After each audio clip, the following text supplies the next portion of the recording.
बोलिए बंदी छोर साहिब कबीर की जय। संत समाज की जय। भक्त जनों की जय। साहिब बंदगी, साहिब बंदगी, साहिब बंदगी। सदगुरु कबीर बीजक साखी प्रकरण साखी 235। लोहा केरी नावरी, पाहन गरुआ भार, सिर पर विष की मोटरी, उतरन चाहे पार। सदगुरु कबीर इस मानव की भूल को देखकर, भूले हुए मानव को दुखी देखकर ये साखी कहते हैं कि ये मानव अपने आप को भूलकर तो किस तरीके से जड़ पदार्थों के साथ लगकर, उनको सत्य मानकर उनका संकलन करता है, उनको बटोरता है और उस जड़ पदार्थों के साथ में इस मानव जीवन को निर्वहन करना चाहता है। बताइए कैसे सुखपूर्वक इस जीवन को निर्वहन करेगा?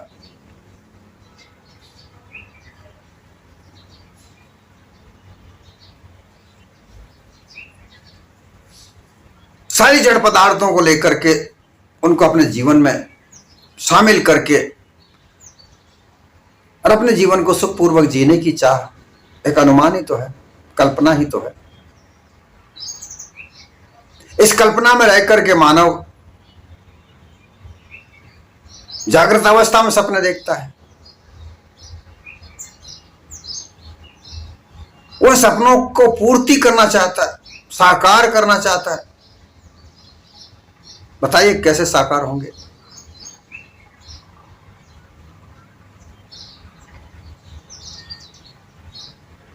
भवसागर तो कहता है कि मोह भवसागर से पार करो।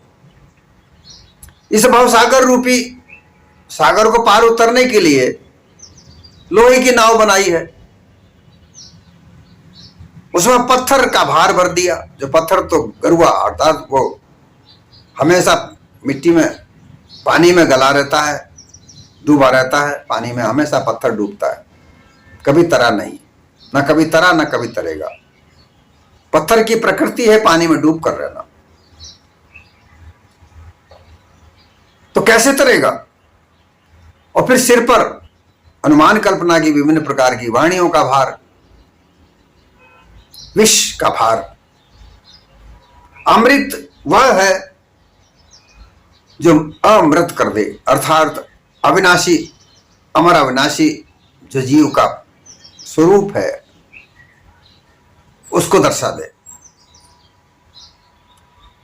वह वाणी, वह सार शब्द जो जीव के अमर पद को, अमरत्व को बता दे, वह अमर वाणी, वह अमृत वाणी। और जो जीव को भ्रमित कर दे, संशय में डाल दे, बंधनों में डाल दे, वो विश्वरूपी वाणी। उसका भार सर पर लेकर, पत्थरों का बोझ नाव में भरकर, नाव लोहे की बनाकर इस भवसागर से पार उतरना चाहते हो। सदगुरु कबीर ने कहा कैसे उतरोगे? लोहा भी डूबता है पानी में। अब लोहे के जहाज आजकल बनाए जाते हैं, उसमें पत्थर कंकड़ सारे भरे जाते हैं, परंतु वह तो एक कला है। जड़ पदार्थों को के आधार पर लोगों ने, विज्ञानियों ने वैज्ञानिक दृष्टिकोण से विज्ञान को खोजकर लोहा, सोना, चांदी इत्यादि को लेकर कई पदार्थों का निर्माण किया है। वो बात अलग है, लेकिन उनको क्या साथ लेकर ये मानव जीवन हमेशा चलता रहेगा? जब ये देह छूटेगी तो क्या वो साथ जाएंगे? नहीं जाएंगे। ये जितना भी पदार्थ संसार में दिख रहे हैं, ये जड़ पदार्थ, ये लोहा मात्र है। इनके साथ लगकर, इनको अपना जीवन का आधार मानकर लोग ऐश्वर्यशाली बनते हैं, अपनी शान शौकत को नजर आते हैं। लेकिन क्या ये जीवन में अपने साथ जाएंगे?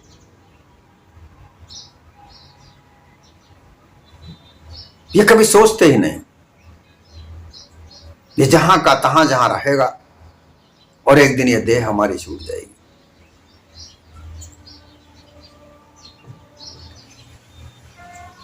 आलीशान, आला शान शौकत, ये खान ये पान,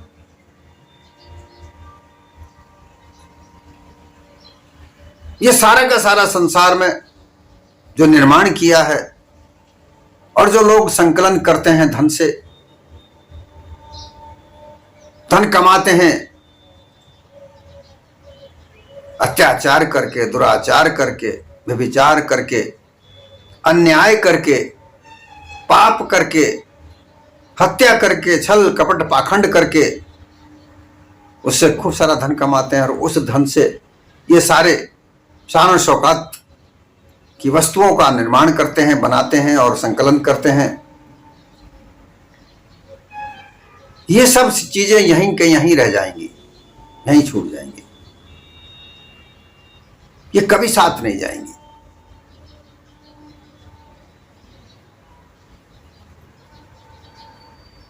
ये एक विचारणीय बात है कि साहिब ने जो ये साखी कही है, लोहे की कभी नाव नहीं बनती। यहां नाव लोहे की बनाई हुई कही गई है, लोहे तो कभी लोहा की नाव नहीं बनती।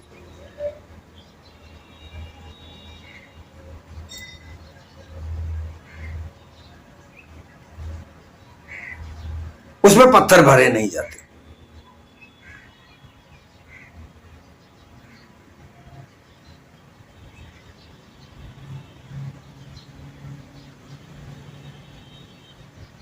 और उनको पार करने के लिए फिर बात होती है।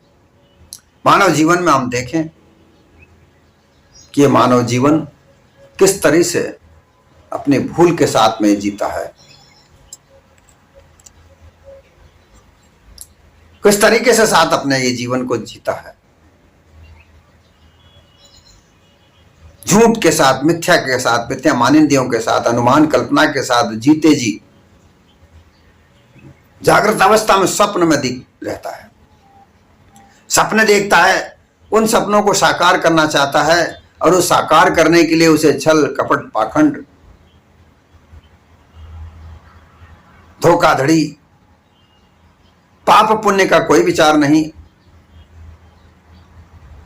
और वो केवल अपने सपनों को साकार करने के लिए लग जाता है। उसके कार्य से किसी को कष्ट हो, दुख हो, उसे कोई परवाह नहीं, वो केवल अपना कार्य करना चाहता है। इसलिए वो इस संसार में दुखी है। तरह तरह के दुख उसे मिलते हैं। चाहता वो सुख है, लेकिन सुख की चाह में दुखी दुख उसे मिलते हैं। इसलिए सदगुरु कबीर कहते हैं कि तुम चाहते तो सुख हो, लेकिन तुम्हें दुखी दुख मिलेगा, क्योंकि तुमने जो साधन बनाया है सुख प्राप्त करने का, वो दुख को ही देने वाले हैं। उनमें सुख कहां है?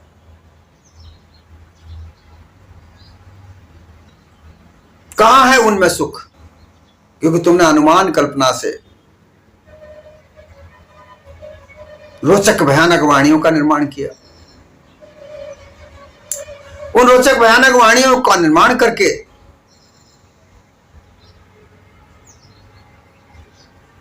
लोहा रूपी नाव अर्थात जड़ पदार्थों के साथ अपना लगाव किया। हमेशा जड़ के साथ लगाव रहता है तुम्हारा। जड़ पदार्थ को सही मानते हो। तुम चाहते हो कि अच्छा भोजन खाने से हमारा शरीर तंदुरुस्त रहेगा, सुख मिलेगा। जितना अच्छा खाना खाएंगे रोग उतने ही बढ़ेंगे, शरीर में रोग लग जाएंगे। फिर एक ऐसी स्थिति आएगी, ना तुम मीठा खा सकते, ना फीका खा सकते, ना तीखा खा सकते। ज्यादा भोजन का चाव यह बीमारी पैदा करता है। विषय वासनाओं के साथ तुम अपने इंद्रियों को विषय वासनाओं में लगाते हो, भोग करते हो। विषयों का ज्यादा भोग रोग उत्पन्न करता है, तुम्हारी इंद्रियां शिथिल हो जाती हैं, फिर तुम उनको भोग चाह कर भी भोग नहीं कर सकते।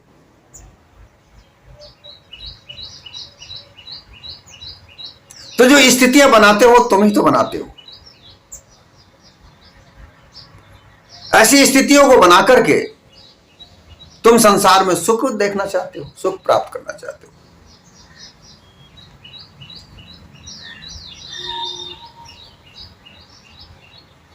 सद्गुरु यहां पर यही संदेश देना चाहते हैं कि जो तुम जड़ पदार्थों का सहारा लेते हो, देखिए जड़ पदार्थों का सहारा लेना ही पड़ता है। भोजन जड़ पदार्थों से बनता है, प्राप्त करना होता है, क्योंकि शरीर में भूख लगती है, तन को भूख लगती है, तो भूख के आधार पर भोजन खाना होता है, प्राप्त करना होता है, भोजन प्राप्त करना होता है। परंतु इसका तात्पर्य यह नहीं होता है कि तुम बिना विचारे भोजन करो। खाद्य और अखाद्य वस्तुओं का विचार करके भोजन करें।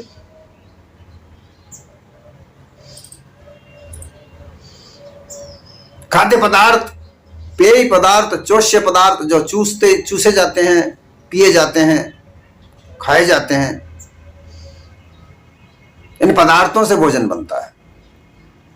इस भोजन को बिना विचार के करने से तुम्हारी देह रोगी होती है, तुम्हारे शरीर में अधिक चर्बी बढ़ती है, तुम्हारे शरीर में अधिक कई विकार उत्पन्न होते हैं। विकारित भोजन करने से तुम्हारे शरीर में विकार ही तो पैदा होगा। उस विकार से तुम्हारा शरीर निष्क्रियता को प्राप्त होगा।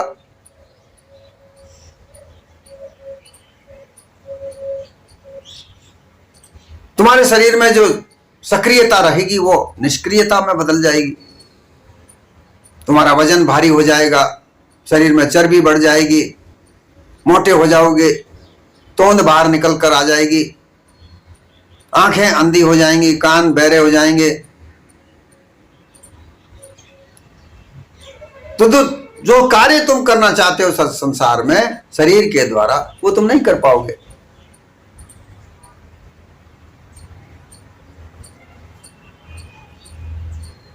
शरीर को तंदुरुस्त रखने का तात्पर्य यह कभी नहीं है कि ज्यादा से ज्यादा वजन बढ़ाए। वजन बढ़ाना शरीर को निष्क्रिय करने का तरीका है।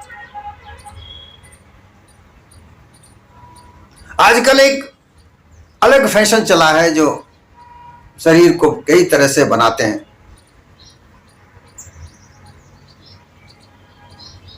लेकिन वो किसी काम का शरीर नहीं है, केवल वो दिखावटी शरीर बन के रह जाता है।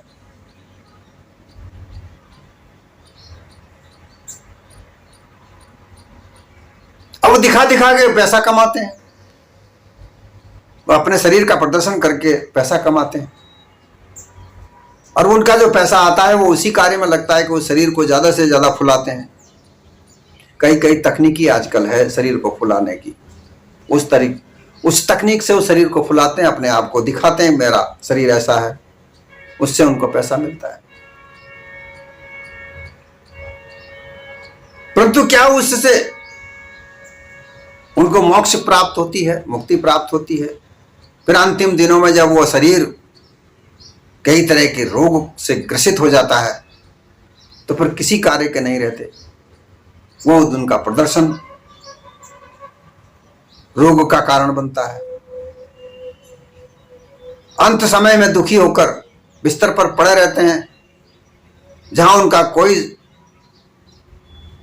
संभाल करने वाला नहीं होता, उनको देखने वाला करने वाला भी नहीं होता।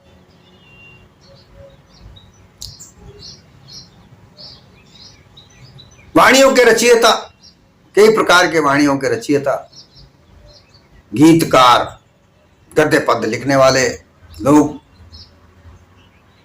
उनकी कहानियां हम सुनते हैं। आज कैसी दशा में वो जीते हैं। जब तक उनके गाने चले, उन्होंने लिख के दिए, खूब फिल्मों में आए, खूब लोग सुनते हैं। आज भजन गाने वाले लोग गा पता नहीं क्या क्या रच रच करके गाते हैं, लेकिन अंत समय में, क्योंकि उन्हें मुक्ति का मार्ग ही मालूम नहीं है, उन्हें मुक्ति नहीं चाहिए, उनको तो पैसा मिलना चाहिए। कई तरीके के लोग गीत लिख लिख करके, गा करके पैसा कमाते हैं। अपनी मंडली बना रखी है, उनसे मंडली बना करके वो, परंतु क्या अंत समय में उनका हश्र कैसा होगा, ये भी हम देखते हैं।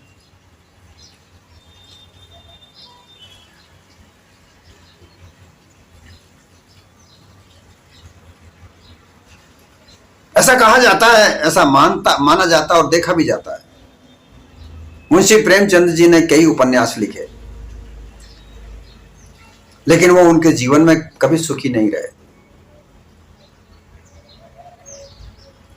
अंत समय में किस हाल में वो रहे, ये भी सबको पता है।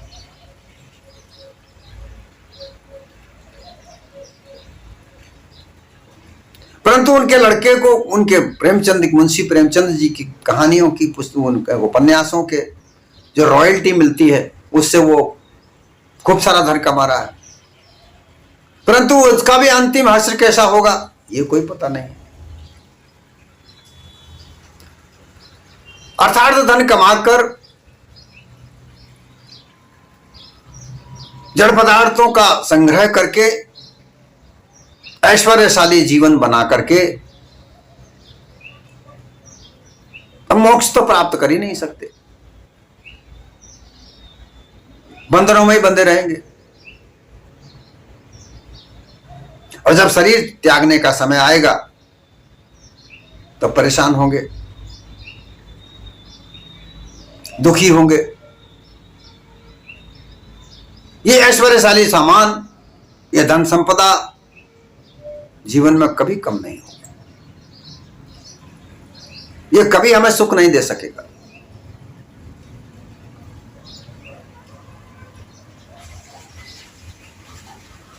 क्योंकि भूल में जी रहे हैं।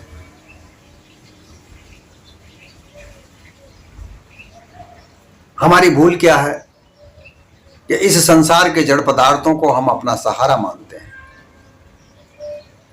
इन्हीं को सब कुछ मानकर, इन्हीं के आधार पर हम अपना जीवन बना रहे हैं। जीवन में इतनी विकार परिस्थितियां पैदा करते हैं कि वो दुख का कारण बनते हैं।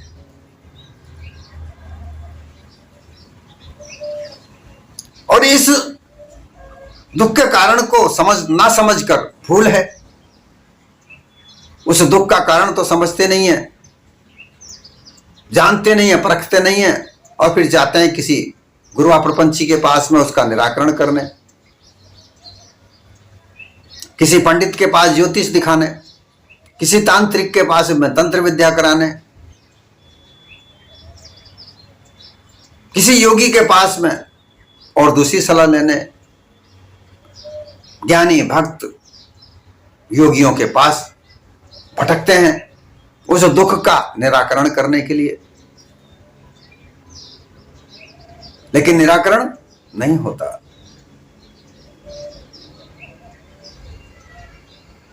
और ज्यादा से ज्यादा निराकरण नहीं होता और दुख मिलता है।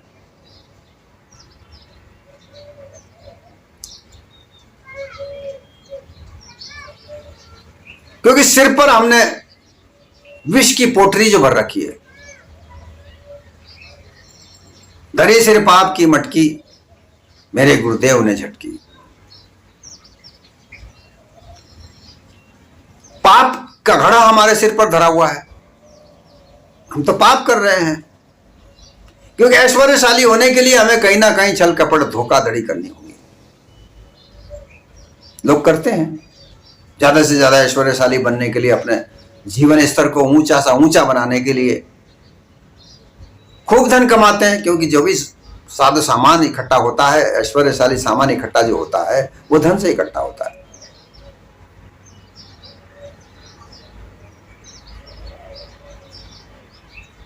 और उस धन को कमाने के लिए नित नया पाप हम करते हैं। धोखाधड़ी, छल कपट, अत्याचार, अतिचार, दुराचार, ये सब के साथ हम पाप करते हैं। जो वाणी हमारे पास है, कहीं भयानक वाणी का प्रयोग करते हैं, कहीं रोचक वाणी का प्रयोग करते हैं, क्योंकि इस वाणी में अमृत तो है ही नहीं।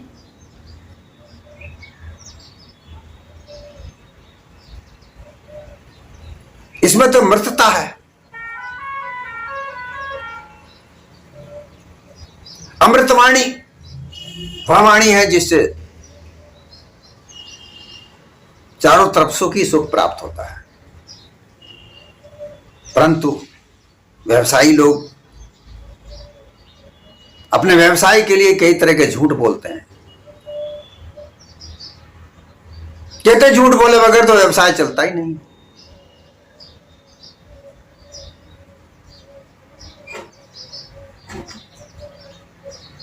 ऐसा करने से जो पाप की मोटरी, जो पोटरी जो हमारे सिर पर धरी है, उसका वजन हमारे पर रहता है।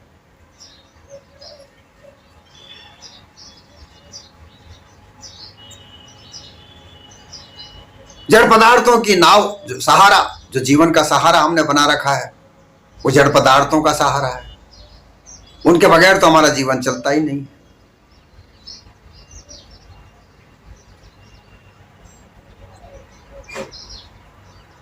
मैंने कहा खाना जीव जड़ पदार्थों से बनता है, वो खाना आवश्यक है।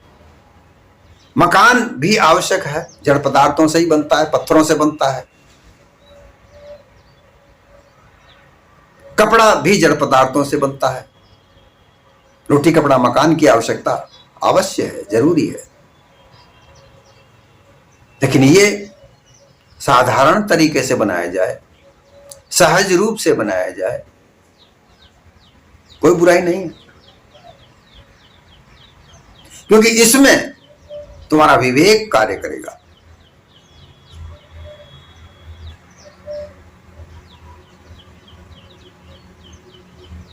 विवेक के अलावा अज्ञानता के साथ तुम जड़ पदार्थों के साथ बंधे रहोगे। क्योंकि जहां अज्ञान है, जहां अविद्या है, ये जो भी जड़ पदार्थों का ताना बाना हम बुनते हैं, ये अविद्या है। अविद्या अज्ञान की जननी है और अहंकार उसके साथ लगा हुआ है। उनके साथ रहकर हम विवेक कभी जागृत नहीं कर सकते। मन इसमें लगा हुआ है, बुद्धि इसमें गौण हो जाती है। मन जो सच्चा है वही करे, अहंकार का दबाव है, तो जो मन चाहे वही करता है।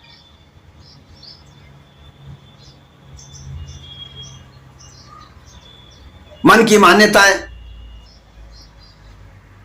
मन की चाह, मन की इच्छा, मन के लालसा, मन की मंशा, ये सब तुम्हें इन जड़ पदार्थों के साथ बांध के रखती है, अर्थात अविद्या के साथ बांध के रखती है। विद्या का तो मसला ही नहीं यहां पर। विद्या का तात्पर्य होता है कि वह थोड़ा विचार पूर्वक कार्य करे, जिसे संसार मान्यता देता है। संसार तो अविद्या को भी मान्यता देता है और विद्या को भी देता है, परंतु विद्या का आधार विनम्रता पूर्वक कार्य करता है। व्यवहारिक रूप से कार्य करता है, जो सच्चा व्यवहार है उसके आधार पर कार्य करता है।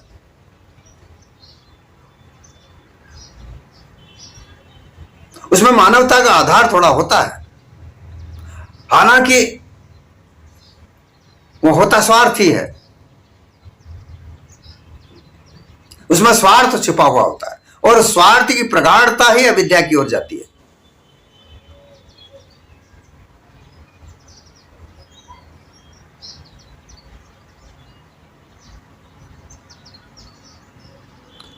परोपकार कार्य में भी स्वार्थ है और स्वार्थ में भी परोपकार है, इसको समझना चाहिए।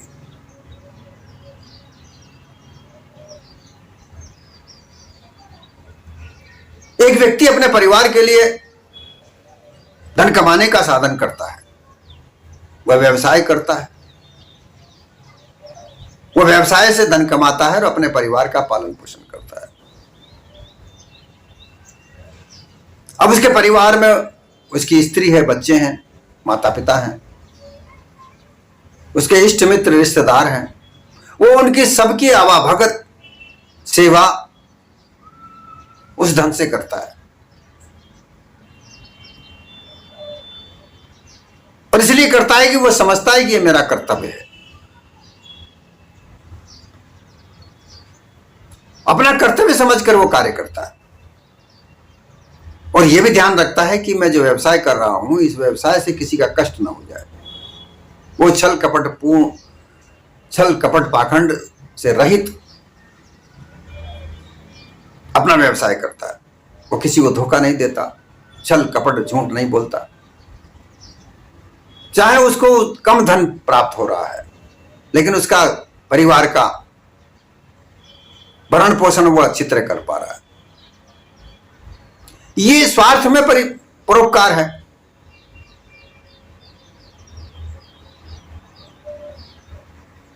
अब परमार्थ का दिखावा करके स्वार्थ करे, मंदिर बनाए जा रहे हैं, भंडारे चलाए जा रहे हैं। अभी अभी एक महात्मा की सूचना हमारे पास आई, 20 लाख रुपए इकट्ठा किया उसने कोई भंडारा करने के लिए, 5 लाख खर्च किए, 15 लाख रुपए अपने आप में दबा दिए। लोगों को पता चला तो बहुत वो हल्ला हुआ। ये परमार्थ में स्वार्थ है कि परमार्थ का दिखावा करके धन कमाने का साधन बनाया जाए, और यही आजकल हो रहा है। ये कथावाचक लोग, कथा का आयोजन करने वाले लोग, धर्म का जामा पहनने वाले लोग, ये परमार्थ का दिखावा करके स्वार्थ कमाते हैं।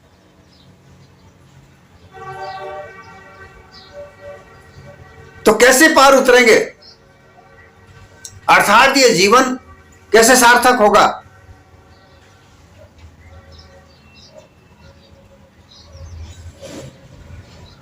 जीवन की सार्थकता यह है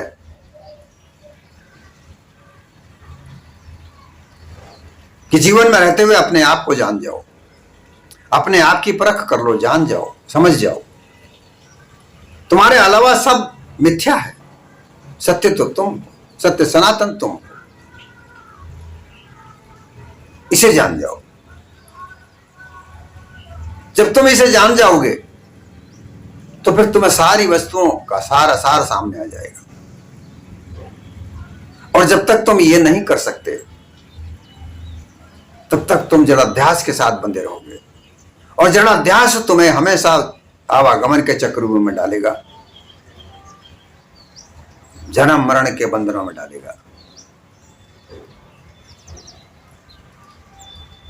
यह साखी हमें यही संदेश देती है कि यह मानव जीवन जड़ पदार्थों के साथ बंधा होकर, जड़ पदार्थ से मोह करके अपने आप को सुखी बनाना चाहता है। ऐसा सुखी जीवन जड़ पदार्थों के आधार से नहीं बन सकता, जड़ पदार्थों के बंधन में वो नहीं बन सकता। जड़ पदार्थों से विमुक्ता होनी होगा। जड़ पदार्थों को अपना साधन अवश्य माने, पर उनमें कभी बंधे नहीं। उन्हें बंधे रहना मानव मात्र की भूल है। इस भूल से निकलकर सच्चे मानववादी बनो, मानव सद्गुणों को धारण करो, तब सच्चा जीवन हमारा मिलेगा। इस सच्चे जीवन के साथ में जीना हमारा जीवन की सार्थकता है। निरर्थक जीवन हमारा नहीं होना चाहिए। इस तरीके से हमारा जीवन चले, यही साखी का संदेश है।